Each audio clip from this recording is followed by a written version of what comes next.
my very earliest childhood, I had heard both in song and story tales of the brutal oppression to which we were subjected to.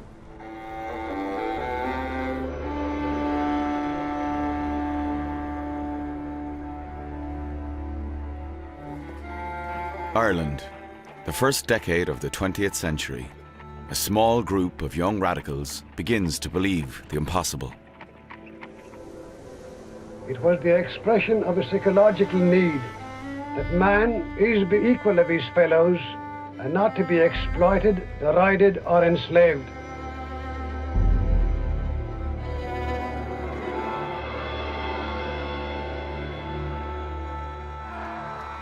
Where successive Irish rebellions have failed before, this new generation believes they can force Britain, the most powerful empire of its age, to grant Ireland its independence.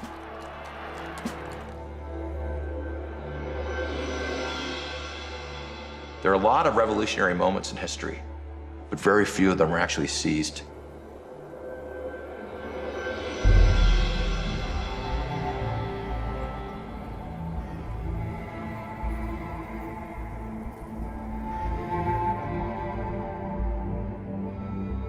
Since the Act of Union of 1801, Ireland has been an integral part of the United Kingdom. Its people rule from London, subjects of the British Empire. The British Empire was really vast. You'll be very familiar with the Victorian map that was on school classroom walls, where 1/4 of the world's surface was coloured pink, famously. Around 1913, there'd have been 450 million colonial subjects, British colonial subjects. While Britain thrives, Ireland's economic progress stalls. Beyond an industrialised enclave in the northeast, agriculture dominates. There is widespread poverty in the countryside, while Dublin's extensive slums are notorious. Population is falling. Since the potato famine of the 1840s, millions have emigrated to America, Canada, and Britain, and the further reaches of the British Empire. Empire, it's a double-edged sword, really, for Ireland. You have terrible, terrible poverty. But on the other hand, many young, enterprising Irish middle-class people are doing very well out of it. By the late 1800s, an increasingly educated Catholic middle class begins to assert itself. Among the rising generation, many believe British rule to be the root of Ireland's woes. I felt they had no right or reason here. We were a separate island, and we felt we owned it, and we wanted at some day or stage to get them out. There's moments in history that are like zeitgeist moments, when a consciousness shifts. And I think the early 1900s is one such moment. Across the world, people begin to agitate for equality, justice, and an end to colonial rule. This is a period where the age of empires is transitioning into an age of nationalisms. And Ireland's story has to be seen in both that Europe and global context. The rise in nationalism, the rise in a drive for self-determination, that's happening in other parts of Europe, in parts of Africa, in parts of Asia. This is a kind of a worldwide phenomenon. We had this huge development in interconnections between different continents, and that fed the Irish people across the globe. It also brought back information, and radical ideas are able to spread through these systems. With Ireland scarred by poverty and inequality, Jim Larkin establishes the Irish Transport and General Workers' Union to fight for workers' rights, and his fellow socialist James Connolly preaches that the cause of labour is the cause of Ireland. Feminism finds its voice as women advocate for equality and the right to vote. Fix your mind on the ideal of women enjoying the full rights of citizenship in their own nation. Radicals meet in the homes of fellow partisans, like that of Terence MacSweeney in Cork, to discuss plans for an independent republic, fair, free, and equal among the nations of the world. We shall rouse the world from a wicked dream of material greed, of tyrannical power, of corrupt politics, to the wonder of a regenerated spirit and a beautiful dream that will endure forever.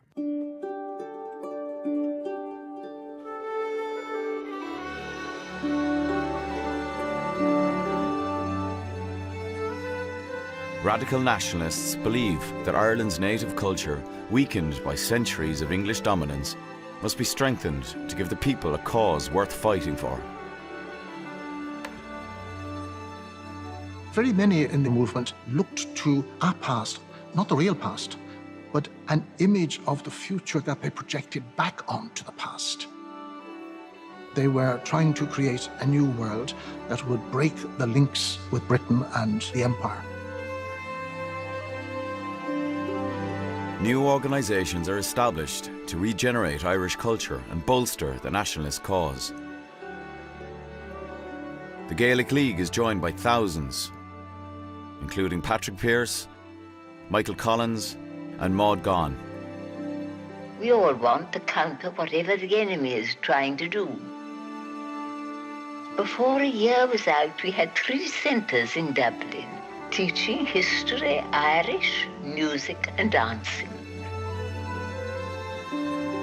They're organizing ceilidhs.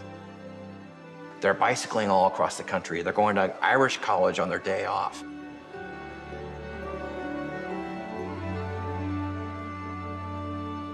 The Gaelic League's annual Congress of 1913 is attended by many of the leaders of the revolution to come, and 3 future presidents of Ireland, including Eamon de Valera. It was in the Gaelic League that I realised best what our nation was and what had to be done to get the freedom that was necessary to realise ourselves again. What it shows the extent to which the Gaelic League and those other cultural organisations acted as almost a nursery of revolution.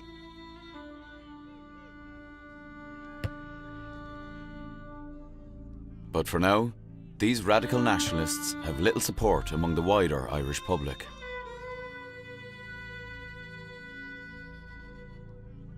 They were regarded as kind of outsiders and almost as cranks.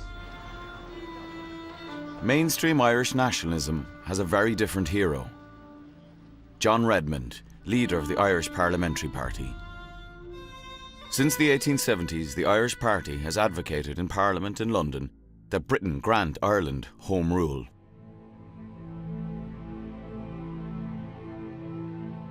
The Irish Parliamentary Party and its members, John Redmond, they're pragmatic, they're practical politicians. Home rule is the limit of their ambition. Home rule would give the Irish a subsidiary parliament in Dublin, but Ireland would remain subordinate within the United Kingdom.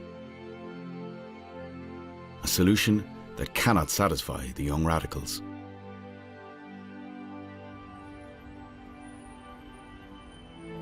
In the general election of 1910, the Irish Party wins a resounding victory in Ireland, leaving Redmond holding the balance of power in London's House of Commons.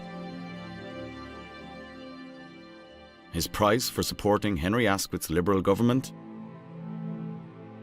Home rule for Ireland. Asquith reluctantly agrees. In a sense, that should have been the crowning victory of the Irish Party. They'd been struggling for 3 decades to achieve home rule. But the Home Rule Bill essentially causes a counter-revolutionary movement in Ulster. In Ireland's northern province of Ulster, the Protestant Unionist community led by Edward Carson staunchly opposes Irish home rule. Descended from Scottish and English planters who had been granted lands in Ireland in the 1600s, Unionists see their cultural and economic interests best served by remaining within the United Kingdom. We want to be left to live our own lives in our own way.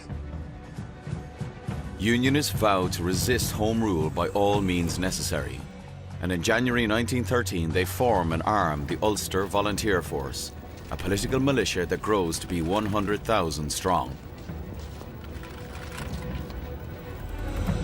Concerned that the British government will not face down the Ulster Unionist threat, radical nationalists formed their own paramilitary force, the Irish Volunteers.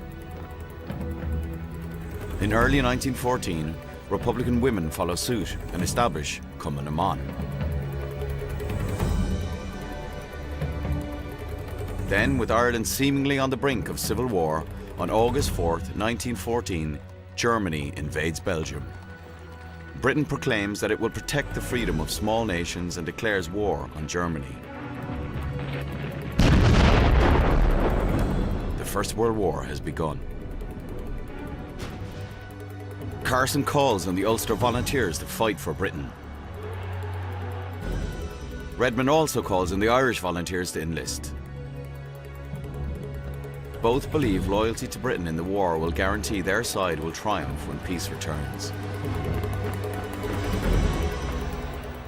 In the late summer of 1914, Irish nationalists and unionists marched together to war. But Redmond's call splits the Irish Volunteers. A small minority refuse to fight under a British flag. The most radical nationalists remain in Ireland, where some lay plans for a rebellion. April 1916. The First World War has already raged for almost 2 years, all sides suffering casualties on an unprecedented scale. They can't flee, they can't run. This is an appalling way to fight. Death comes from the sky.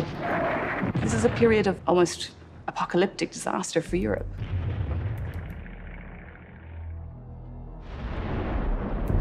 They are facing an onslaught, an industrialized form of death, which is unlike anything that European soldiers have witnessed before.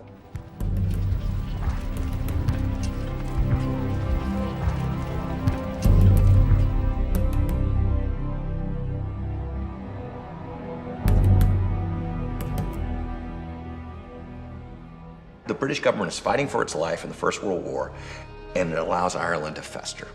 It creates a vacuum, and the independence movement that emerges just goes right in and fills that vacuum.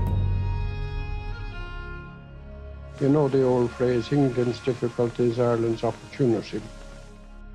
With funds gathered by the Fenian movement in America, the rebellion is planned in secret by the Irish Republican Brotherhood. We came to the conclusion the time had come.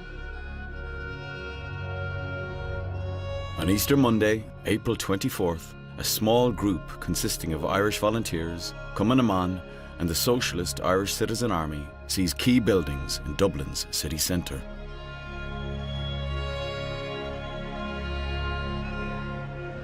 Outside the General Post Office, rebel leader Patrick Pearse reads the proclamation and declares an Irish Republic. Irish men and Irish women, Ireland through us summons her children to her flag and strikes for her freedom. We proclaim the Irish Republic as a sovereign, independent state and pledge our lives to the cause of its freedom, its welfare, and its exaltation among the nations. It's just this incredibly dramatic moment which creates almost like a mythic starting point for Ireland's revolution. It's the birth of the Irish Republic.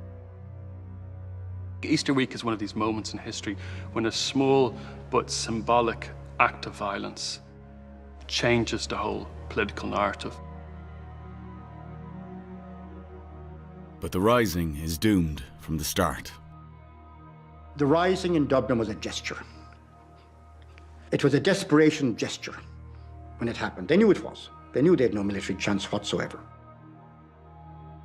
10,000 radical nationalists were expected. But owing to internal confusion and disagreement, less than 2,000 come out. And the rebellion is confined mainly to Dublin.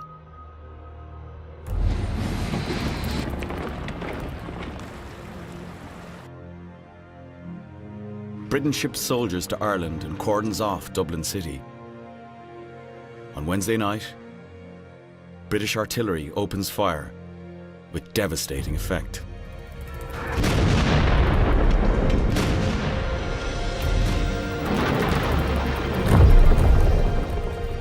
Us chaps who were sent out to stop it all, I suppose our thoughts was, well, serves them right sort of thing. They started it and So they've got what they asked for.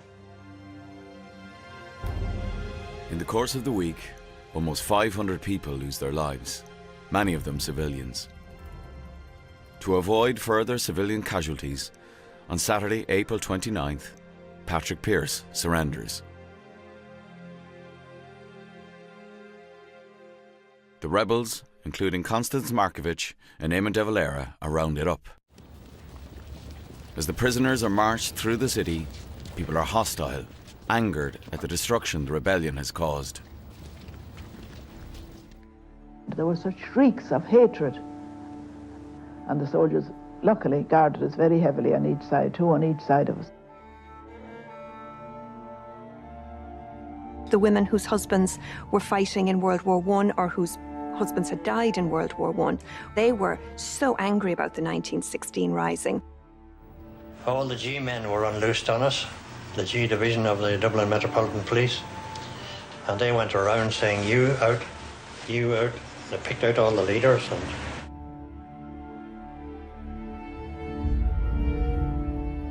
The leaders are court-martialed and taken to Dublin's Kilmainham jail.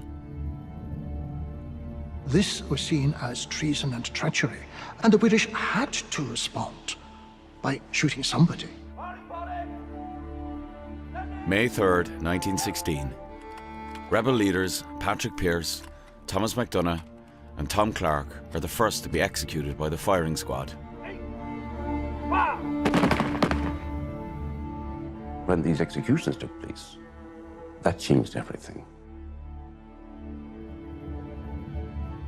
Even though they might have been initially hostile or confused, people began to sort of say, well, maybe there's something in this. Like, what did these people die for, literally?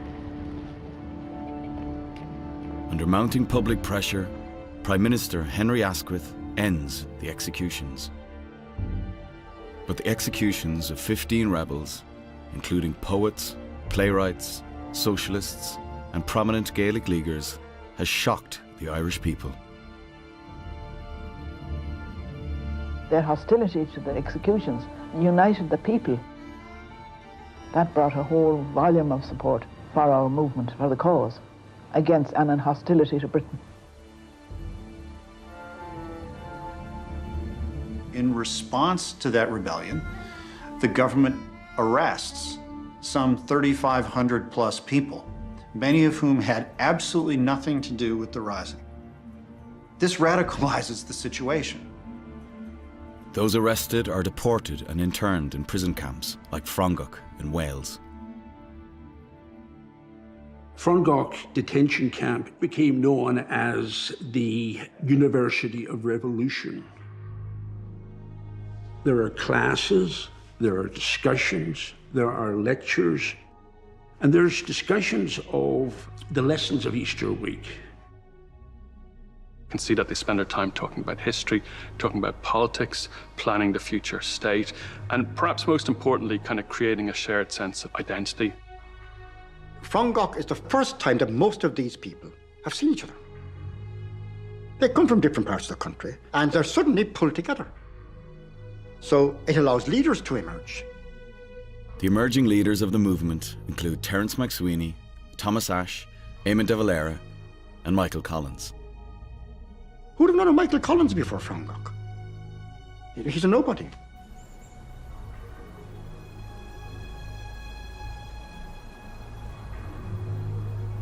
After 1916, the Republican movement is basically kind of decimated and falls apart. And the Republican women then step into this breach. Immediately after the Rising, Cumnaman arranged masses, and that was the beginning of bringing the Republicans together. The women raised funds to support the prisoners' families and organised protests across Ireland demanding the prisoners' release. And the first kind of manifestation of republicanism as a popular political movement is actually through movements to free the prisoners and to support the prisoners.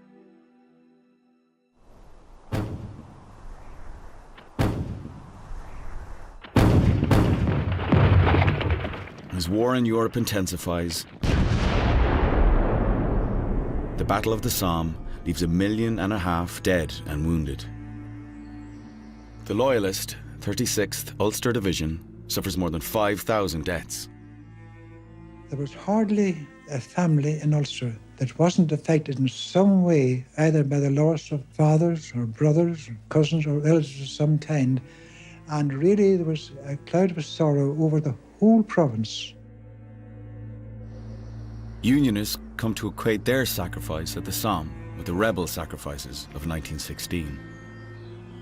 Unionists see the 1916 Rising as essentially a stab in the back at a time of Britain's military difficulty.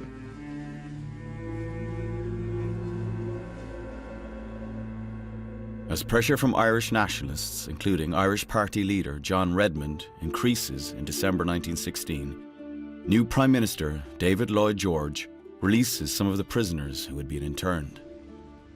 6 months later, the rest are set free. When we were deported, I don't recollect a cheer or a smiling face at all. We were spat at and jeered, but it was different when we came back. Prisoners who were in jail, they were astonished when they came home. It was just a supremely extraordinary experience to have the country ready to make them welcome. Eamon de Valera, one of the few senior leaders to have survived the rebellion, stages his return to make a statement. When they arrive into Dunleary, de Valera orders the men to give 3 cheers for Ireland, and he then marches them down the gangway in military formation. So he's sending a message. These men are a disciplined body. These men are soldiers, and these men are led by Eamon de Valera. The freed prisoners breathe new life into the movement and set to work reviving the Irish volunteers. We came back to Macroom. The volunteers had died down in the meantime. The bunch who remained behind had simply marked time.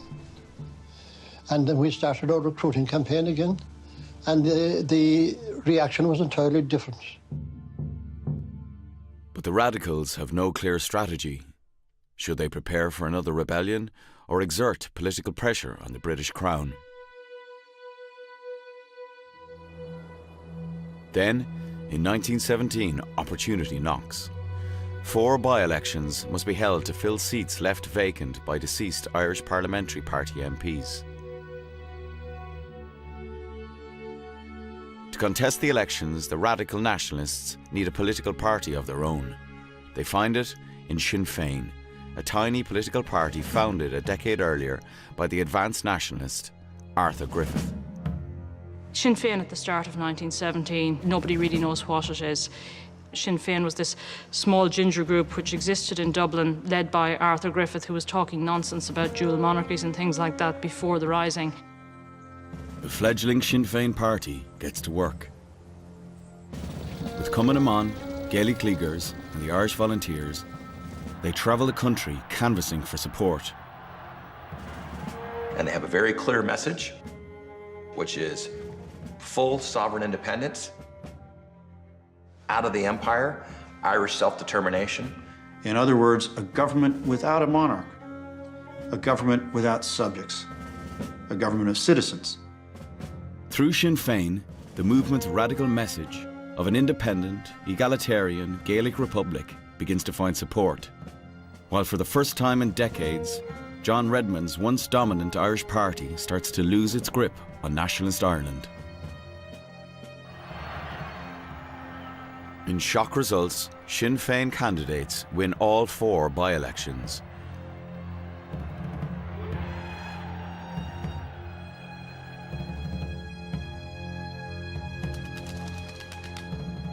Sinn Féin's success in the 4 by-elections of 1917 worries the British establishment. Authorities in Dublin Castle decide to suppress the radical nationalist movement. Newspapers are shut down. Activists are arrested for making speeches. The flying of the Irish flag is banned. Volunteers start to be arrested for pretty petty offences. Things like singing rebel songs, shouting slogans, "Up with the rebels, down with the king." In the British crackdown, Thomas Ashe is arrested. Jailed in Dublin's Mountjoy prison, he goes on hunger strike. Prison authorities attempt to force-feed him, but the operation goes wrong. Ashe dies days later. And the person chosen to do the graveside oration is none other than Michael Collins.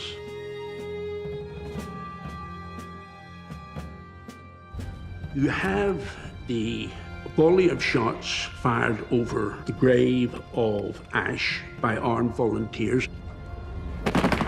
Collins steps forward to make his speech.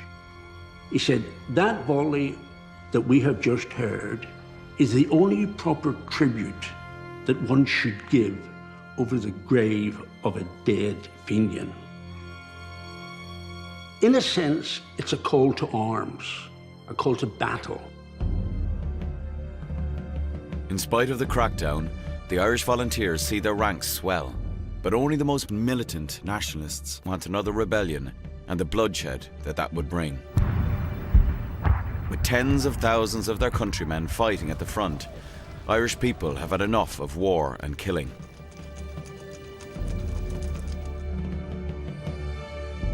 Death notices and telegrams were visited on almost every family, or somebody knew someone who died in the First World War everywhere on the British Isles during this period.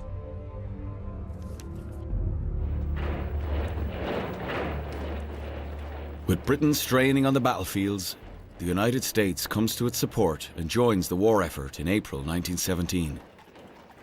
American President Woodrow Wilson calls for self-determination for all nations. National aspirations must be respected. Self-determination is not a mere phrase. It is an imperative principle of action. Wilson's rhetoric raises hopes among nationalists in Ireland and across the world that America may support their struggles for independence. In October 1917, buoyed by its by-election victories, Sinn Féin elects American-born Eamon de Valera as its party president. Sinn Féin seems unstoppable and then is stopped in 3 by-elections. The first 3 elections held under de Valera's leadership, Sinn Féin is defeated. The Home Rule Party wins and feels that it is on the rise again, that it has a chance of fighting back. And then the British introduce conscription. Young men have been conscripted to military service in England, Scotland and Wales since 1916. But for fear of causing a political backlash, the Irish have been excluded. Facing a chronic manpower shortage in April 1918, British government extends conscription to Ireland. Its worst fears are realised as Sinn Féin leads a broad-based wave of nationalist opposition. Sinn Féin really used the conscription crisis incredibly well to gain popularity. It's as important as the Eastern Rising. It's the second wave of bringing people into the movement. Cumann na mBan organises mass petitions. The Catholic Church holds protest services, and the Labour movement organises one of Europe's first ever general strikes. Desperate to regain control of the Irish situation, authorities arrest leading Republicans, including Eamon de Valera. All political meetings and public assemblies are banned. But the ban is defied by the Irish people. The GAA organises Gaelic Sunday.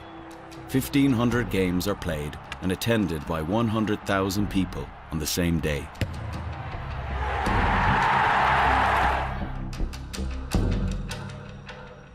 After 4 months of social protest, the London government concedes.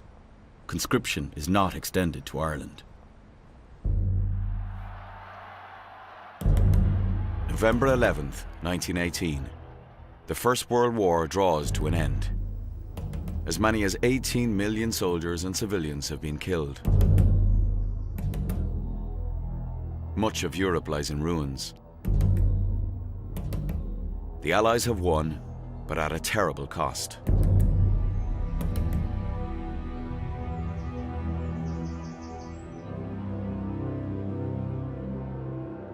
With the war's end comes a general election. For the first time, propertied women over 30 and all men over 21, regardless of economic position, are enfranchised, so tripling the electorate.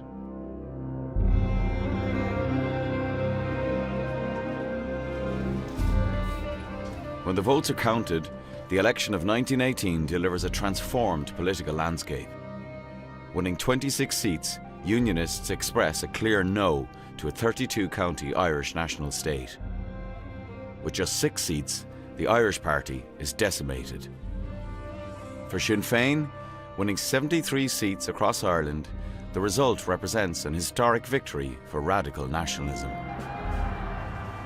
Almost half the successful Sinn Féin candidates are in prison, including Arthur Griffith, Eamon de Valera, and the first woman to be elected to the British Parliament, Constance Markievicz.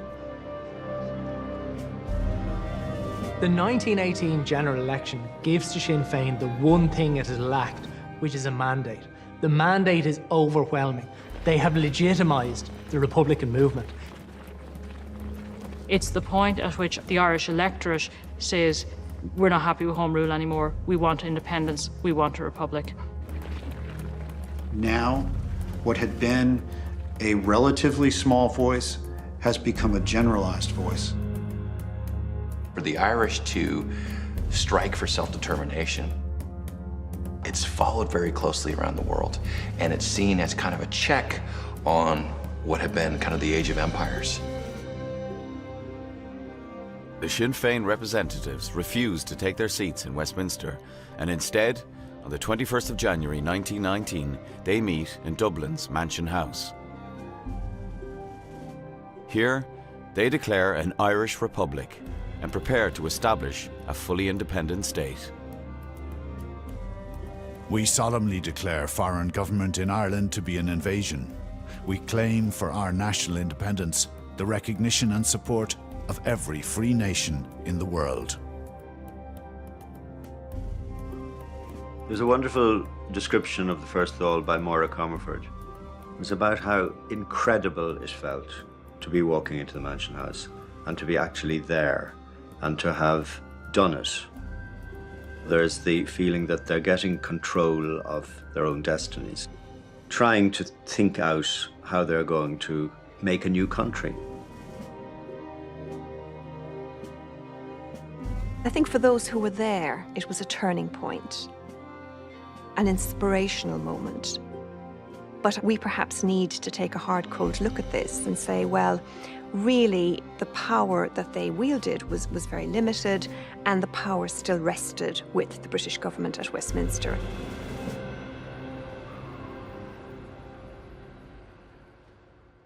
The British reject independence at that particular stage. They just reject.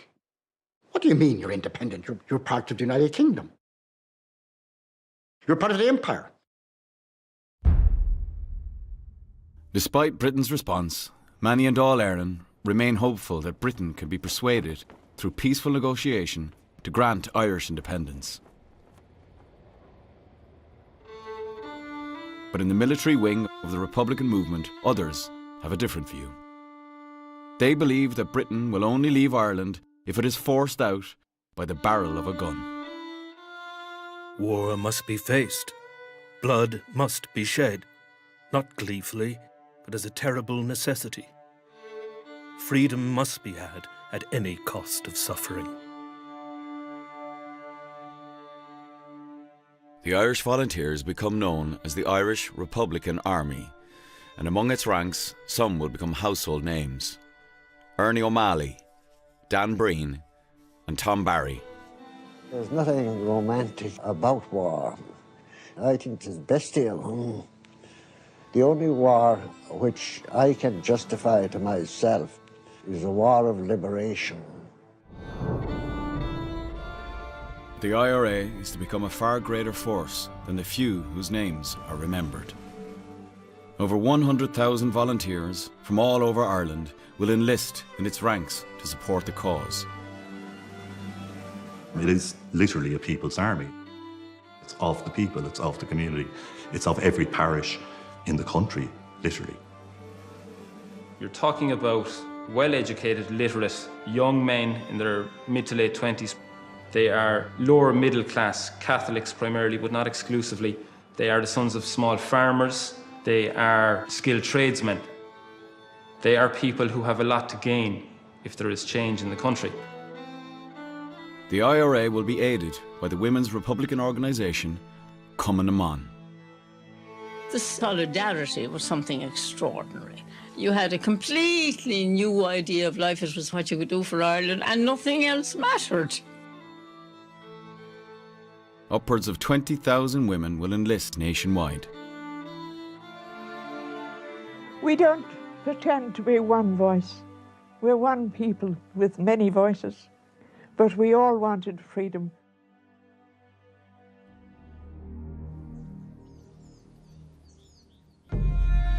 January 21st, 1919. The same day Dáil Éireann meets in Dublin, the Republican military wing launches an unexpected attack. If we were to wait to get orders from Dublin, nothing would ever happen. You just can't be waiting for someone 100 or 200 miles away to tell you to do something. You seize the opportunity and do it. In Solo Headbeg, County Tipperary, 2 Royal Irish Constabulary officers escorting explosives are ambushed by a local IRA unit acting on their own initiative. The RIC men are shot dead. Mayo man James MacDonald leaves 7 orphan children behind.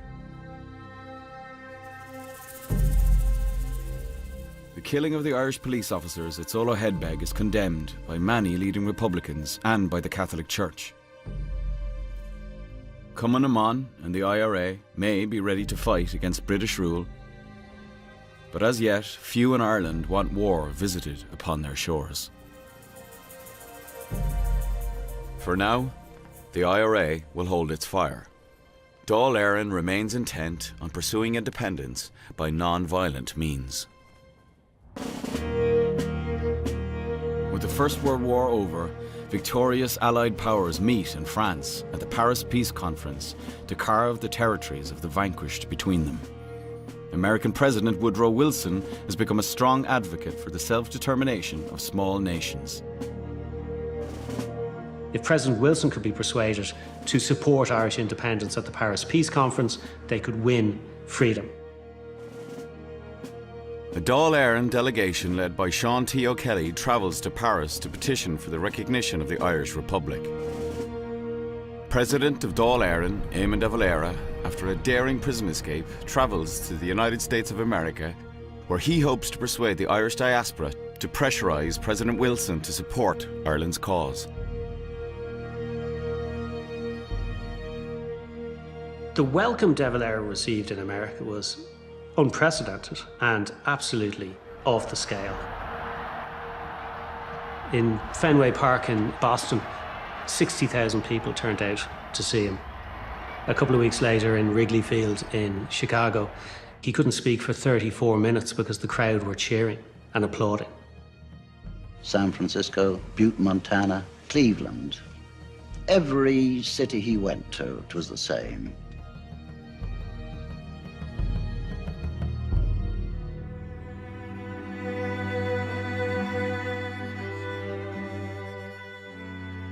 You have to go back to the 19th century to see the roots of that connection. It's basically the famine, and it's devastating. 1 million people die, 1 million people flee the country. Thousands end up on the east coast of America. And these Irish, some leave with the view that in Ireland's extreme hour of need, that the British government had failed the people.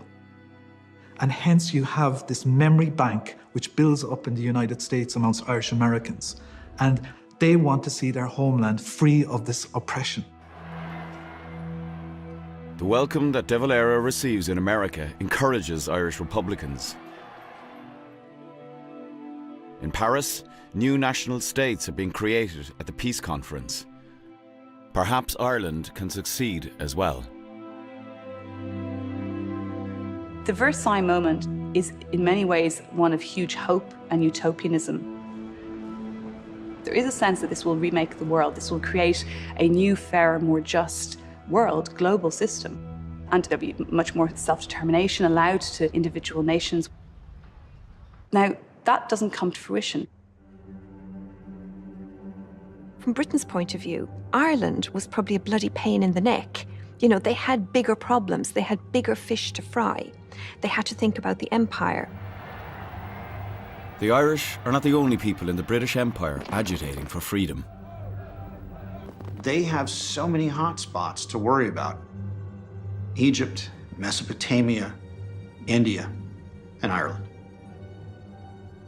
Despite pressure from Irish America, Woodrow Wilson is convinced by British Prime Minister David Lloyd George to ignore Ireland's plea. And another door closes on Ireland's peaceful quest for freedom. Having held fire for 4 months, in May 1919, the IRA strikes again. 2 Royal Irish Constabulary officers are shot dead as they escort a Republican prisoner at a railway station in County Limerick. As the face of British law and order in Ireland, the 12,000-strong RIC force becomes a prime target for Republicans. The RIC, the Royal Irish Constabulary, was the police force in Ireland. It was the most visual presence, and it was the eyes and the ears of the British government in Ireland. The police kept a file that time on practically anybody in movement. They knew what you had for your breakfast, dinner and supper if you had it. And they knew even what you were thinking of. Dáil Éireann fears that an all-out military campaign against British forces in Ireland would not be supported by the Irish people. Instead, Dáil Éireann calls for a boycott of the RIC and their families. Their children were shunned at school, their wives were shunned, they were completely ostracised. They couldn't even buy goods in the local shop. The strategy is make the RIC into pariahs and make their ability to function as a police force impossible. As the boycott takes effect, IRA headquarters are established in Dublin in the early summer of 1919 under the command of Chief of Staff Richard Mulcahy. Newly appointed IRA Head of Intelligence Michael Collins forms an IRA assassination unit. It becomes known as the Squad. I don't think people like Michael Collins or Richard Mulcahy think there's any question that the British can be forced to leave Ireland. I think they can make British occupation very, very painful, and they can deplete their willingness to stay. The Squad's first targets are officers of the British Intelligence Unit, G Division, men suspected of having identified the leaders of the 1916 rebellion, leading to their executions. July 30th. Detective Sergeant Patrick Smith is shot yards from his Dublin home. September 12th. Detective Daniel Hoey is killed outside a police station in Dublin city centre. These killings of senior detectives anger those loyal to the British Crown. Immediate action is demanded. As pressure mounts, Lloyd George decides to act.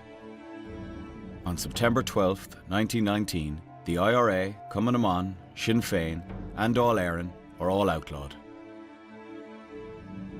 The suppression of the Dáil is the turning point. This is the crossing of the Rubicon. If you suppress the Dáil, you're removing the only legitimate vehicle that nationalism has for expressing its voice peacefully. There's no way back after that.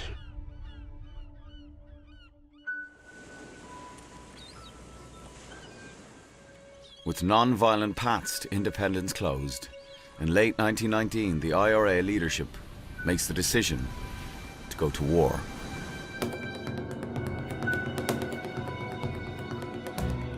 January 3rd, 1920. IRA Cork No. 1 Brigade approaches Carrigtwohill RIC Barracks in County Cork. After an hour's fighting, the RIC surrender. The rebels pull out with a haul of guns, bombs and ammunition. That same night, 60 IRA men attacked Kilmurry RIC barracks west of Cork City. The RIC easily repel the attackers and the IRA men flee into the night. With the odds stacked against them, the IRA resorts to guerrilla war. Move quickly, be aggressive, be careful, and then disperse. Don't stick around. And don't fight it out, live to fight another day. Because of that, they're very hard to catch. The Irish Republican Army had one outstanding quality, that of suitability to its purpose. It was indeed the spear point of an uprising of a people.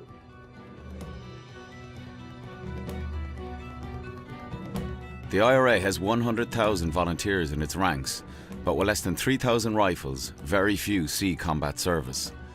Those not fighting support in other ways.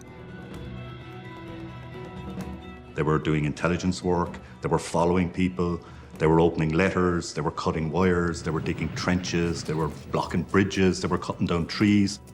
They were doing all sorts of support work, basically to make Ireland ungovernable. March 1920. 8 RIC officers are killed in IRA attacks. Across Ireland, the RIC become increasingly concerned for their lives and safety. When these attacks quicken and when individual constables are being killed, a whole portion of the force want to have nothing to do with it. So resignations go through the roof. About a third of the force resign. The government sees a lot of its posts as extremely vulnerable, and so they withdraw from hundreds of barracks across the country, just in about 3 or 4 months. By the end of 1920, 700 barracks are evacuated as the RIC retreats to the relative safety of large towns. And that leads us to a situation where the British state is no longer as visible or as powerful or as able to assert its control and authority in Ireland on a daily basis. You have senior British military figures going to cabinet saying, we can wipe the IRA out in 2 or 3 weeks, you just need to give us the go-ahead. But what's militarily possible and what's politically expedient are two very different things.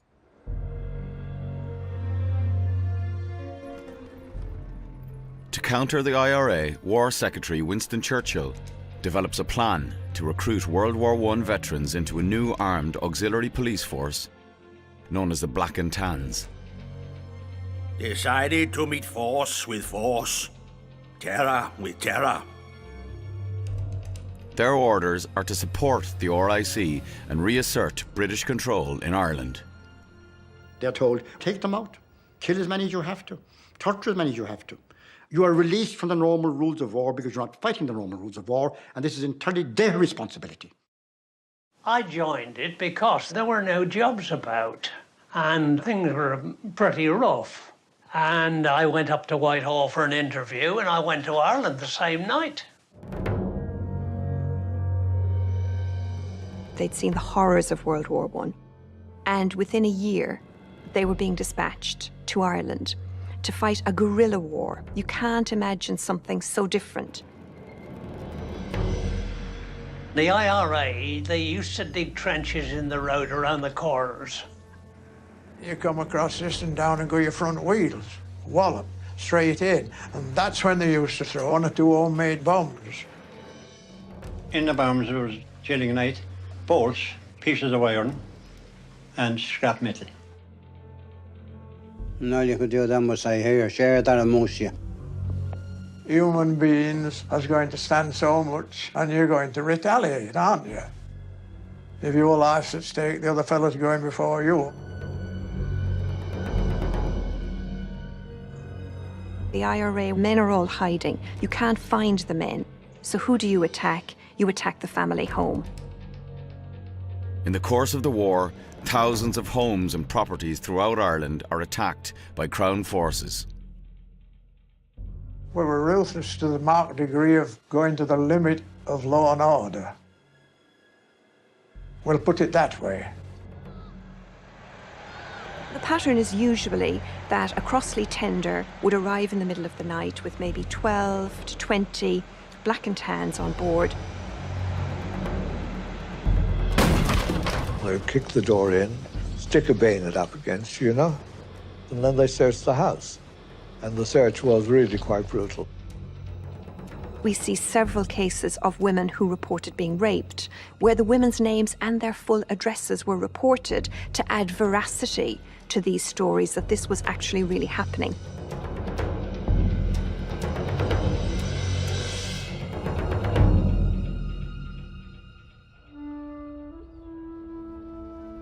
March 19th, 1920, RIC officer Joseph Murtagh is shot dead by the IRA in Cork city centre. Hours later, RIC officers, their faces blackened in disguise, break into the home of Cork's democratically elected Republican Lord Mayor, Tomás McCurtain, and shoot him dead in front of his wife and son. McCurtain's death sparks outrage. 100,000 people lined the city streets for his funeral.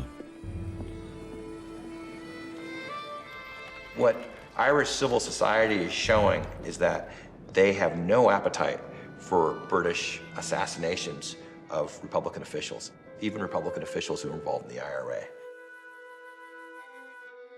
Days later, the writer and IRA leader Terence MacSweeney stands in City Hall as Cork's new Lord Mayor. One day, the consciousness of the country will be electrified by a great deed or a great sacrifice, and the multitude will break from lethargy and march with a shout for freedom in a true, a brave, and a beautiful sense.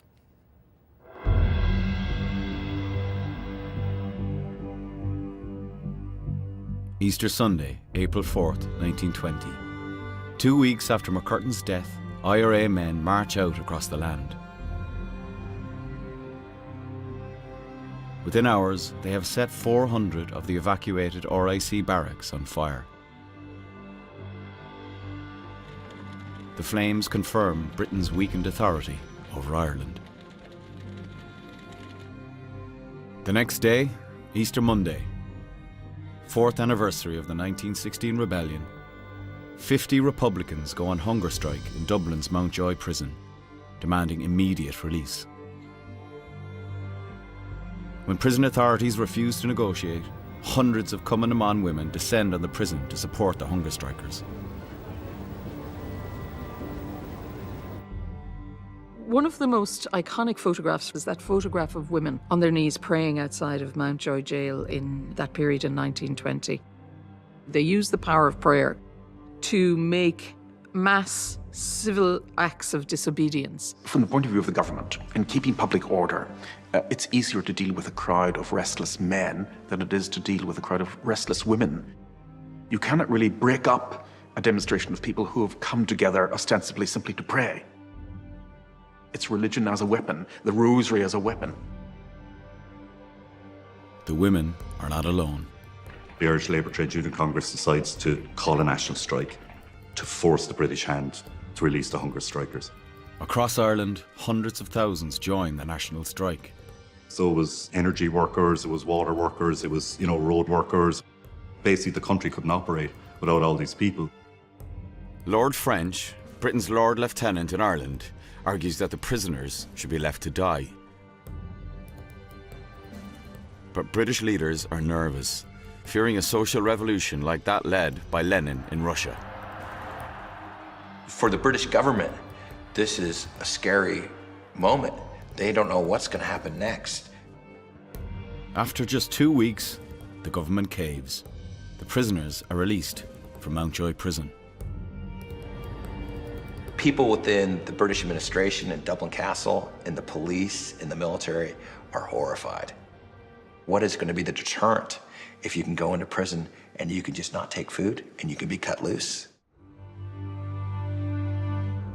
Emboldened by their success, Republicans boycott Crown courts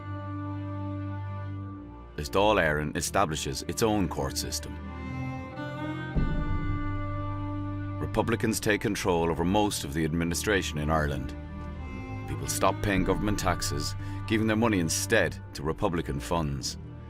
Railway workers embark on a 6-month strike, causing disruption to British military operations. There's a Gandhian quality to this. We exist as a distinct people. And ultimately, there is nothing you can do to stop us from being the Irish nation.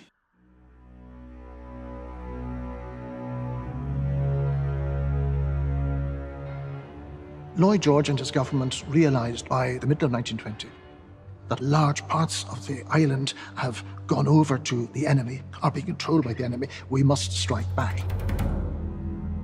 Somebody Churchill knew as a hard man, General Hugh Tudor, is sent to Ireland. This country is ruled by gunmen. They must be put down.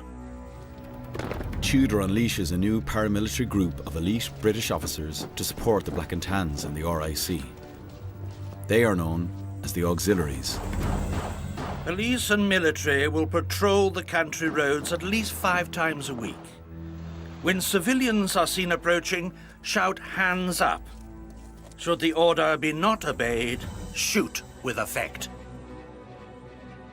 Crown forces employ collective punishment against local communities to discourage the people's support for the IRA.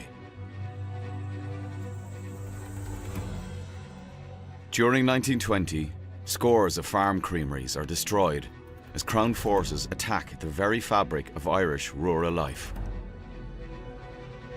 That collective punishment, though, that's pretty much the last thing you want to do.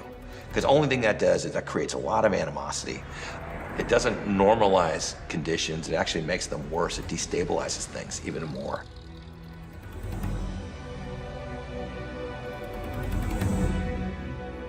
August 9th, 1920. In a further attempt to control Ireland, the British government enacts the Restoration of Order in Ireland Act. Hundreds of IRA volunteers are rounded up. Those who slip the net are forced to go on the run. And what eventually ends up happening is they start to gather in groups of anywhere from 10 to 30 or 40. And these become the nexus points of what will ultimately be the flying columns. The members of the flying columns are the most zealous of the Republicans. The number of ambushes doesn't dramatically increase, however, the casualties inflicted increases significantly.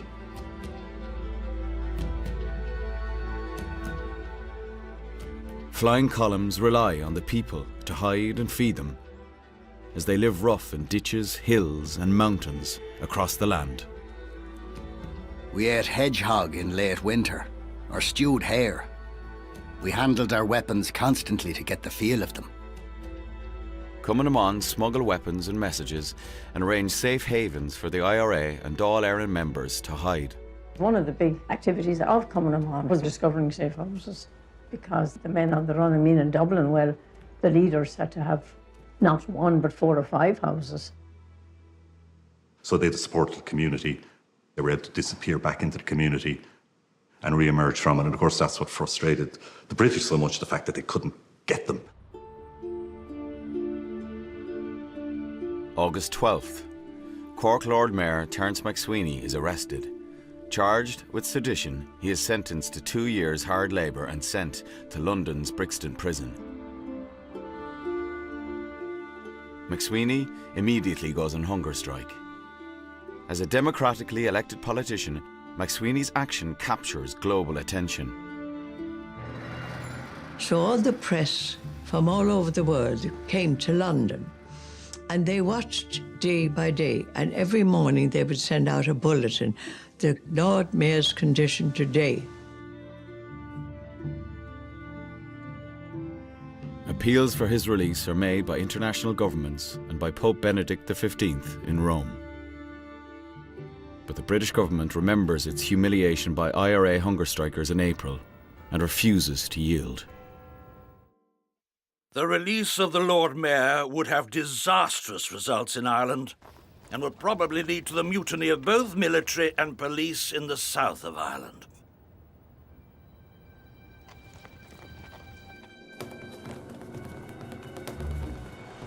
As McSweeney endures his hunger strike, on August 22nd, a unit of the Cork IRA travels north.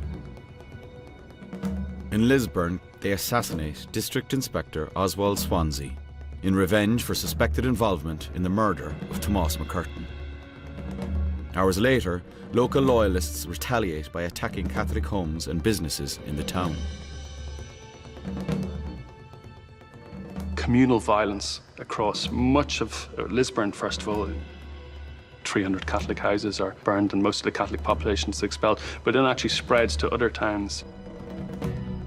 In Belfast, Catholic workers are attacked by loyalists in the city shipyards. The Catholics flee. They were running, but there wasn't anyone actually in chase. Whatever had happened in the shipyard, they were so terrified they started to run and they just kept on running. Belfast IRA units retaliate, sparking the worst violence of the war in Ulster. After 3 weeks of fighting, 7,000 Catholics have been expelled from their jobs. 22 people are dead, hundreds wounded.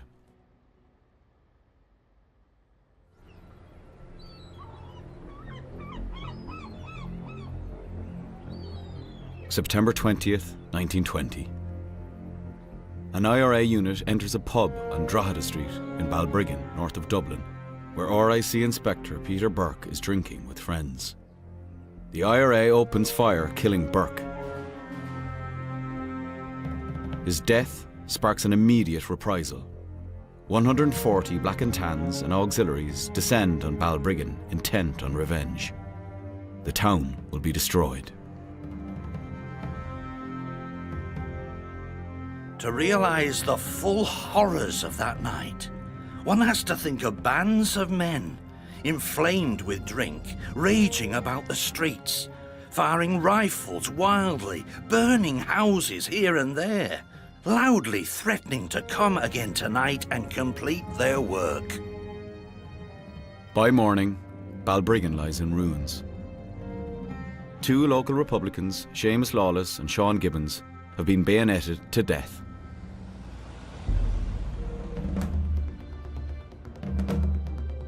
Over coming months, in response to further IRA killings and ambushes, Crown forces continue to conduct reprisal attacks. Hundreds of towns are looted and burnt. Innocent civilians are shot dead.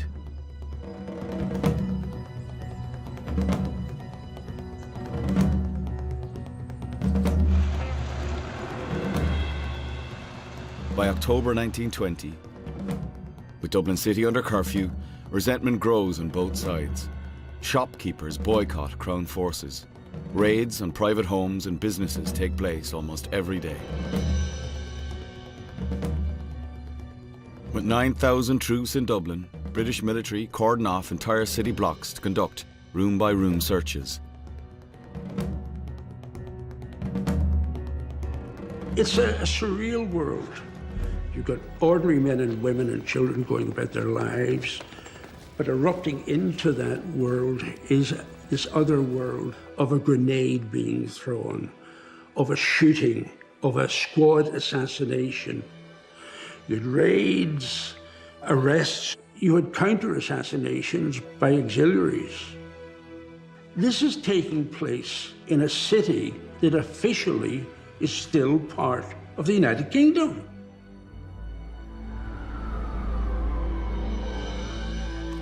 With 55,000 troops and 15,000 armed police on the ground, Crown forces feel that they have finally regained control of Ireland.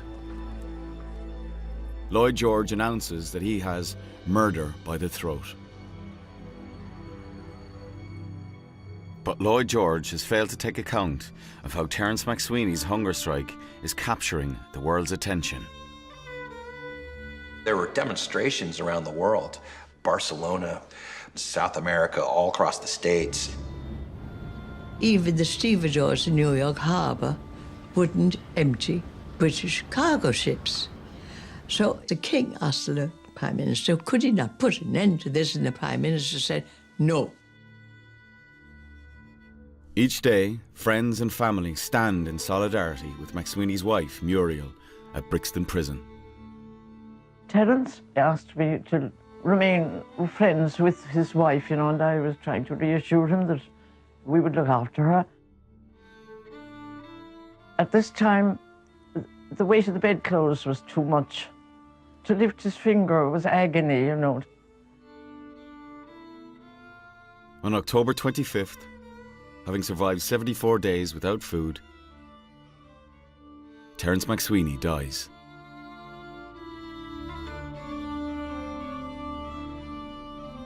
His death elicits a global outcry.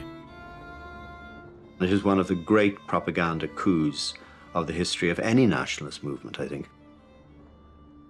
The international interest that follows MacSweeney is absolutely extraordinary. His name is known all over the world.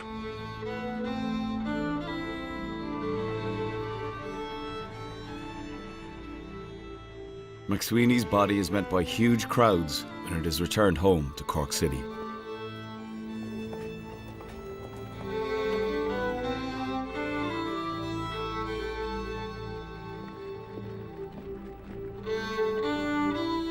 Tens of thousands march behind the coffin with acting President Arthur Griffith at the head.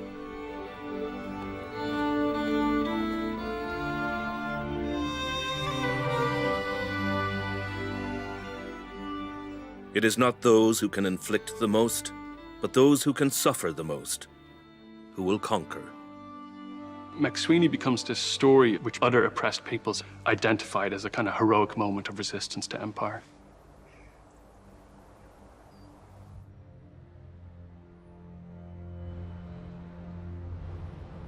In late 1920, Britain's government sends the first peace feelers to Ireland's underground government, Dáil Éireann. Stop the police and soldiers being murdered in return for the British ceasing reprisals. Not all on the British side, however, support moves towards peace. If there were a truce, it would be an admission that we were beaten. It might lead to our having to give up Ireland. The British government demands that the IRA disarm before any talk of negotiations can begin. The IRA refuses. Realities on the ground then change the political calculus for both sides. During the summer and autumn of 1920, British intelligence and the castle and the police are starting to get their act together. To break the rebel movement in Ireland, Britain assembles a new military intelligence unit known as the Cairo Gang. Michael Collins, through his own intelligence network, learns of their existence and decides to strike first. He locates their home addresses and arranges for IRA assassins to attack them all at the same time on the same day for maximum effect.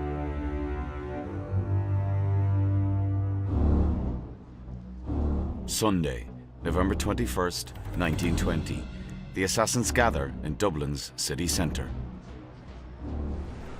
We agreed that we'd meet outside St Andrew's Church in Westland Row at 9 o'clock on Sunday morning. Somebody's got mass that morning there. Following orders, the men spread out through the city by foot and by tram. At each house, the assassins force their way inside. Some victims are killed in front of their wives.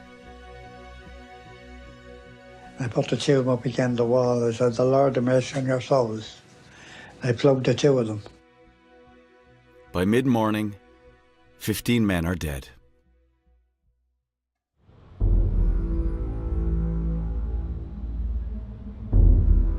There was a great sense of rage. Their bodies are laying out in Dublin Castle covered in blood, and the soldiers in and around Dublin Castle are just going mad with anger and rage.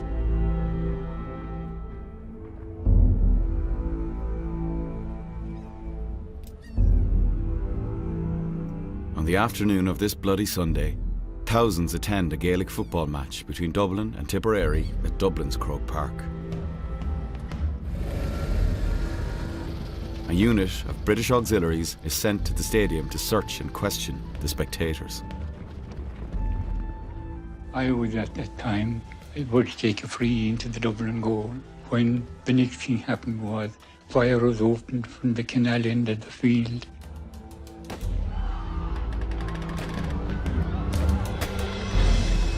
The auxiliaries shoot indiscriminately into the crowded stadium.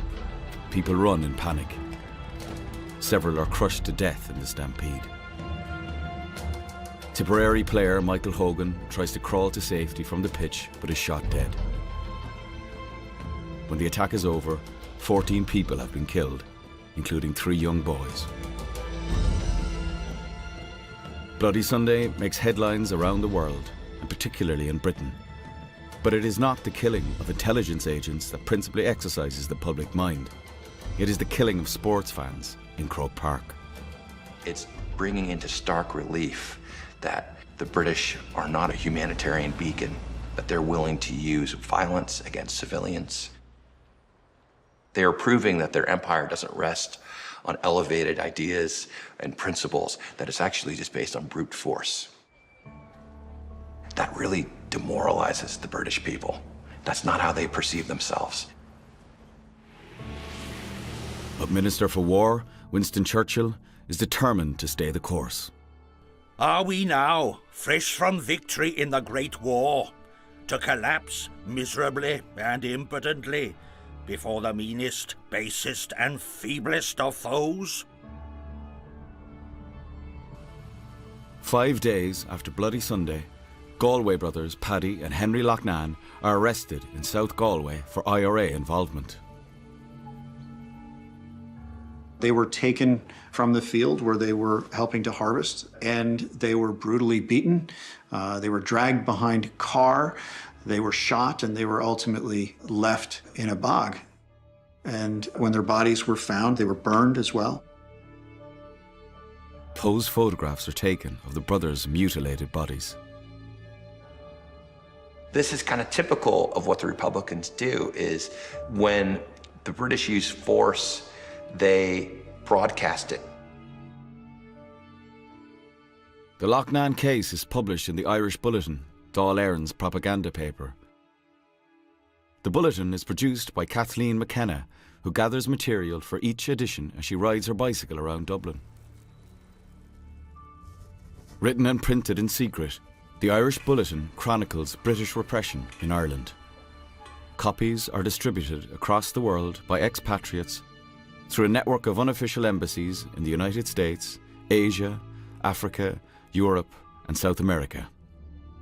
Any war that's being documented every day would become unpopular. Any war where you see the actual brutality, where it's shown in your face, where you get the details, no war like that will survive in the court of public opinion. In the weeks after Bloody Sunday, IRA flying columns. November 28th, 2 days after the Loughnane killings, a 36-man IRA flying column makes its way to a remote country road in Kilmichael, West Cork. They are led by Tom Barry, a First World War veteran with extensive combat experience. It rained all night as we marched, and we got here without anybody knowing it. We came across fields and through boreens, and the men were soaking wet. From 8 o'clock in the morning, they were in their positions, and they weren't allowed to lift their head in case they'd be observed.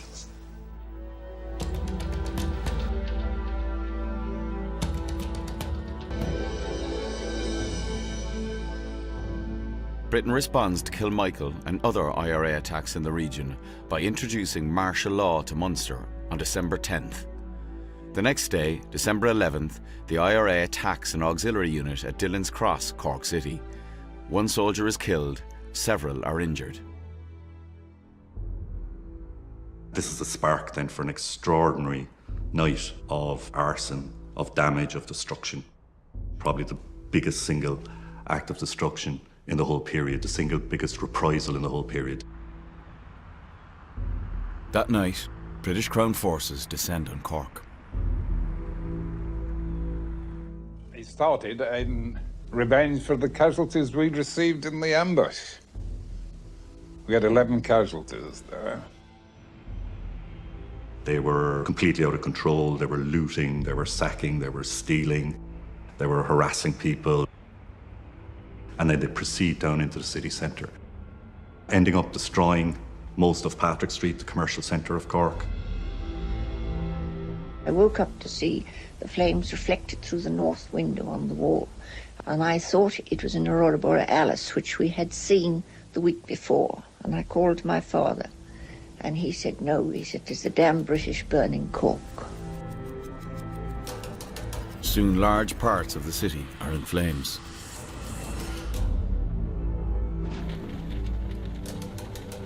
Five acres of the city are left in ruins. More than 2,000 people lose their jobs as a direct result. And the next day when you went down, there was nothing left. Rubble and the smell of smoke. The images from Cork go all over the world. It's described as the Irish Louvain, after the Belgian city, of course, famously destroyed by the Germans in 1914.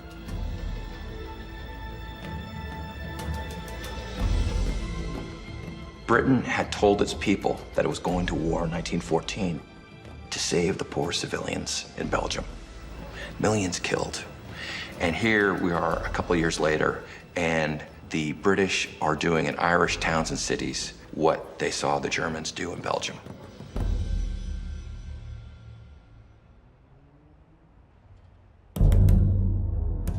Only in Ulster, despite a divided community and armed militias, is the conflict less a constant of daily life. The Unionist community regard membership of the United Kingdom as their ancestral birthright. They want no part of the Irish independence project. Instead, they demand a political solution to the Irish question that recognises their rights. What is self-determination? It's the idea that different nation states should reflect peoples, the identity of peoples. And the problem in Ireland is that different peoples coexist into one territory. Under pressure from domestic and external forces, the British cabinet develops a solution which they hope will satisfy the conflicting demands of Irish nationalists and Ulster Unionists. It's two Home Rule parliaments, one for the south and one for the north. On December 23rd, the Government of Ireland Act 1920, a British and Unionist solution to the Irish question, drafted with no input from Irish nationalists, is enacted at Westminster. Under the Act, a new territory is established within the United Kingdom. Consisting of 6 of the 9 counties of Ulster, it is called Northern Ireland. So the one part of Ireland that had campaigned against Home Rule most vigorously is the one part that ultimately ends up getting it. On the very day the Government of Ireland Act is passed, Eamon de Valera returns to Ireland after his 18-month mission to the United States, having failed to convince the US administration to recognise the Irish Republic. Sensing an opportunity, Britain sends discreet petitions to the returned president to gauge his appetite for peace. De Valera refuses to negotiate. Despite these peace feelers, the war grinds on. British forces are infinitely stronger. But IRA attacks on military targets are on the increase and spreading to new parts of the country. It's a war of attrition. It's an increasingly vicious war, and it really is getting to the end game. Ruthless methods of attacking people, ruthless counter-assassination. So if the IRA shot somebody, within a couple of weeks, somebody else would be shot. In the course of the war, the IRA executes almost 200 people as suspected informers. Their bodies often left in ditches as warnings to others.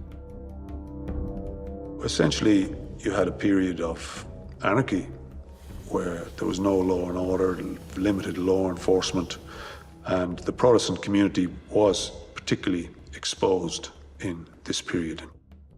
The gentry class was hit hardest. They were forced out.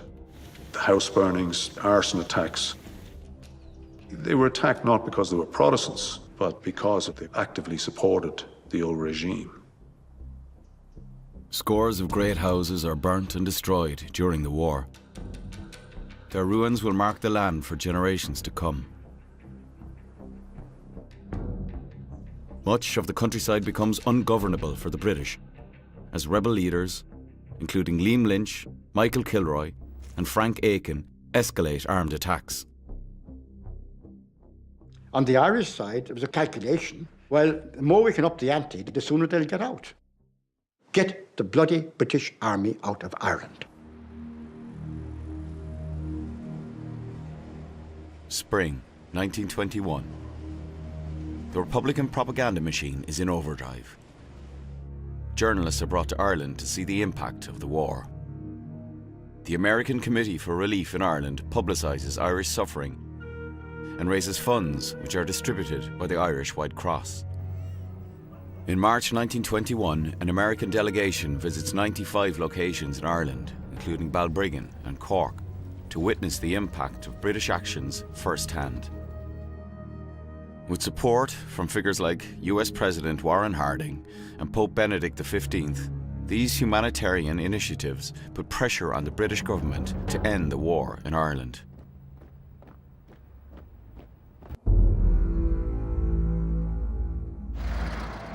But the British continue the reprisal attacks.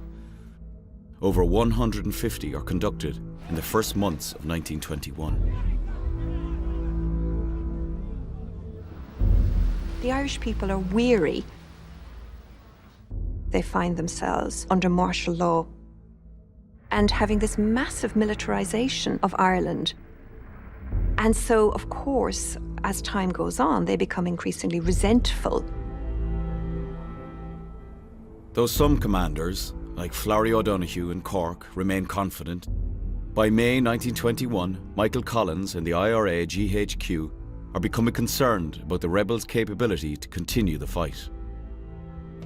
The organisation was good, the morale was good, but we had no arms. The gun running into Ireland is being cut off.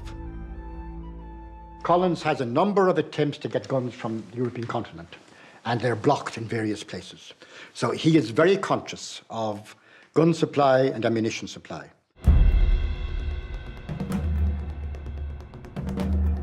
With the British noose tightening, Republicans decide to launch a spectacular attack in Dublin that will grab headlines and announce that the IRA is still in business. May 25th, 1921, 100 volunteers attack Dublin's Custom House, seat of British local government in Ireland, and set it on fire.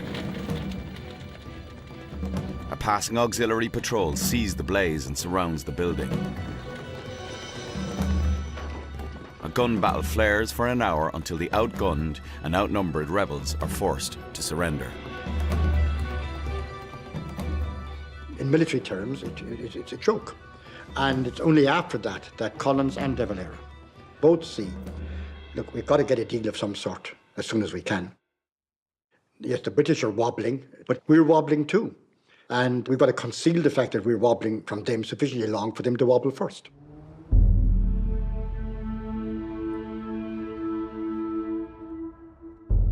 On May 24th, the day before the Custom House attack, in the general election for the 26th County Southern Home Rule Parliament, called under the Government of Ireland Act, all 124 Sinn Féin representatives are returned unopposed.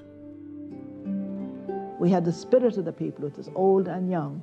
It was that support that kept us, not guns or hand grenades or anything else.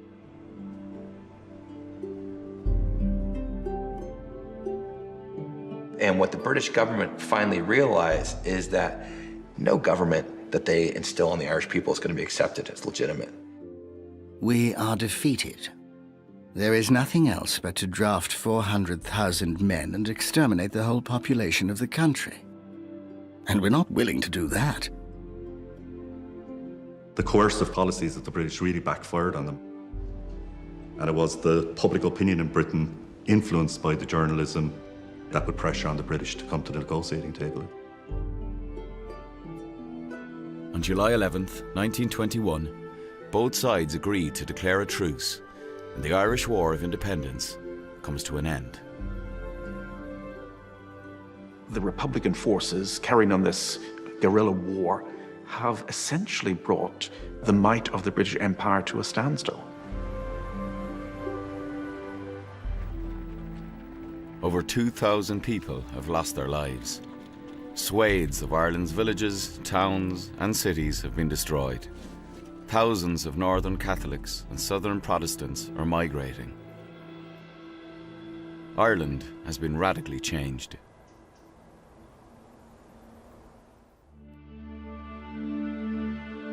But nationalist Ireland's quest for independence is not yet over. First, Republicans must negotiate with the leading statesmen of the British Empire. The Irish delegation, led by Arthur Griffith and Michael Collins, faces a formidable team, led by David Lloyd George, Lord Birkenhead, and Winston Churchill. To most intelligent political observers, it would have been clear what's going to happen in the summer of 1921. Britain wanted the Irish to accept Home Rule, and that was no longer acceptable. Sinn Féin wanted a republic. Britain were unwilling to give that. The British fear that granting the Irish a republic might spark insurrections by other colonised peoples in Asia and Africa, which would undermine the British Empire. A 32-county Ireland is also ruled out by the British. Northern Ireland, they insist, must remain in the United Kingdom. After 5 months of fraught negotiations, in December 1921, the British make their final offer. A 26-county Ireland, to be known as the Irish Free State, will be granted Dominion status. The exact position of the border between the Free State and Northern Ireland will be the subject of future review. Irish politicians and public servants will have to take an oath of allegiance to the British King. Britain will retain control of some Irish ports for its navy. Ireland must pay a share of Britain's public debt. Now, Lloyd George issues an ultimatum: sign or return to war. It wasn't the Republic that Pearse had proclaimed outside the GPO in 1916. That was not on offer. But when Lloyd George made the demand that the delegates make up their mind quickly, they decided, we know what is available, we know what isn't available. This is the best deal available. We are plenipotentiaries appointed by the Dáil. We have full authority. We will sign. For Michael Collins, the decision is a pragmatic one. The treaty gives us not the ultimate freedom that all nations aspire to, but the freedom to achieve it.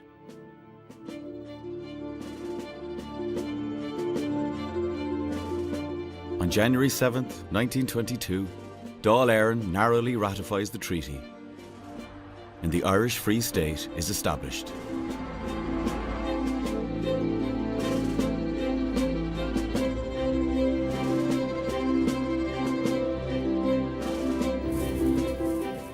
Five days later, British troops begin to withdraw from Ireland. On January 16th, 1922, Dublin Castle, the historic seat of British power in Ireland, is handed over to the Irish Provisional Government. This is a major moment in Anglo-Irish relations. It is a recognition by the British that the 700 years game is up. The withdrawal of British troops is a major symbolic moment for most nationalists. Tangible evidence of what has been achieved. The departure of the British forces meant that the dream had become the reality. They had won.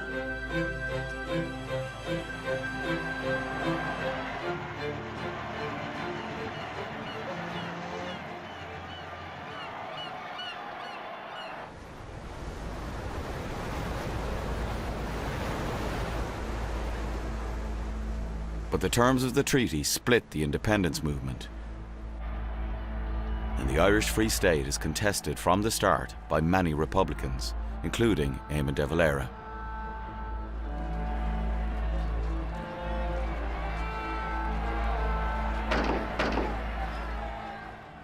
I couldn't swallow an oath of allegiance to the King of England. Couldn't swallow it. I couldn't do it. Not for £1 million could I do it. Not for all Ireland could I do it. Manny and Cumann and the IRA refused to wait for an all-Ireland republic to be achieved at some future date. If you've been on the hillside, if you've been in ambushes, if you've seen comrades killed, if you've killed yourself, you're saying, no, that's too long. It has to be in my lifetime. It has to be in my young lifetime. And so there's an all or nothing mentality that some of them will have.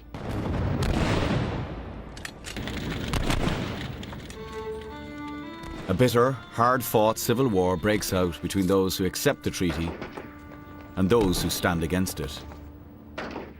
The only emotions of the people in the civil war that I seem to remember are those of hatred.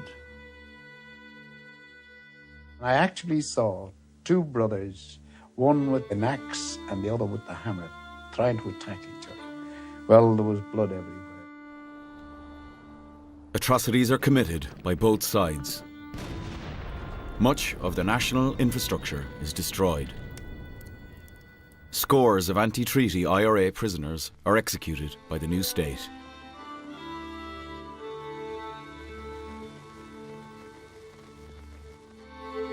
Before the war ends, Michael Collins, chairman of the Irish Provisional Government, is killed in an ambush in West Cork. He is among the estimated 1,500 people who lose their lives in 11 months of fighting.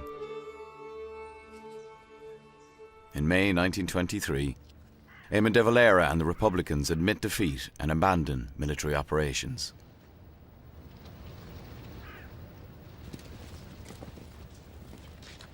Though the Civil War is over, it leaves a legacy of political divisions that will last for generations.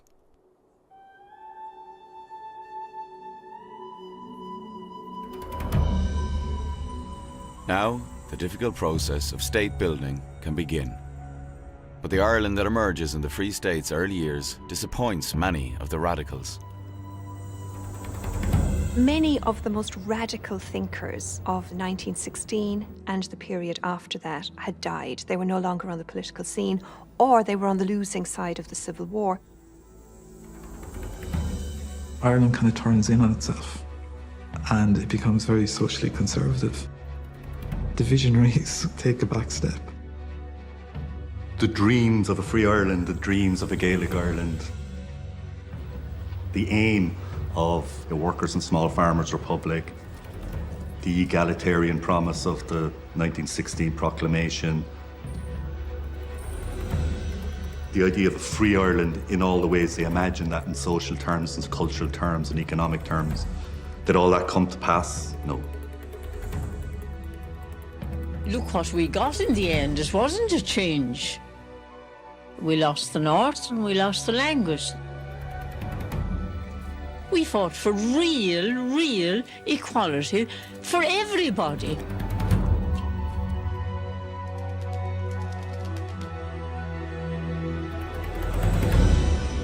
Revolutions are utopian projects. They're about a sense of possibility for the future. Independent states are about the prosaic realities of state power. As you go from revolutionary expectation to the realities of statehood, all revolutions fail on some level.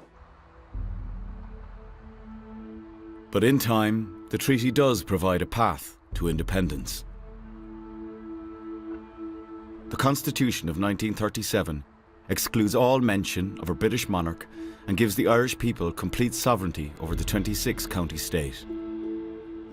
In 1949, Ireland leaves the British Commonwealth and declares itself a republic. And in 1955, the Republic of Ireland takes a seat at the United Nations as a fully sovereign state. Its unique history a source of inspiration for anti-colonial movements across the world. The fact that the Irish were able to break away to the extent that they did was a great encouragement to Indians, to Egyptians, Burmese, and others. And they did say, we too can do it. Ireland was the first domino to fall. The revolution in Ireland, it's definitely a catalyst towards the demise of the British Empire, without a doubt. For the next 50, 70, 80 years, when the Irish went abroad, they were very much greeted by people who had been colonized as comrades. And the Irish struggle was very much recognized and appreciated by people who also struggled against the empire. The partition of Ireland endures. Catholic nationalists in Northern Ireland feel abandoned. Civil rights agitation in the 1960s is followed by 3 decades of armed conflict.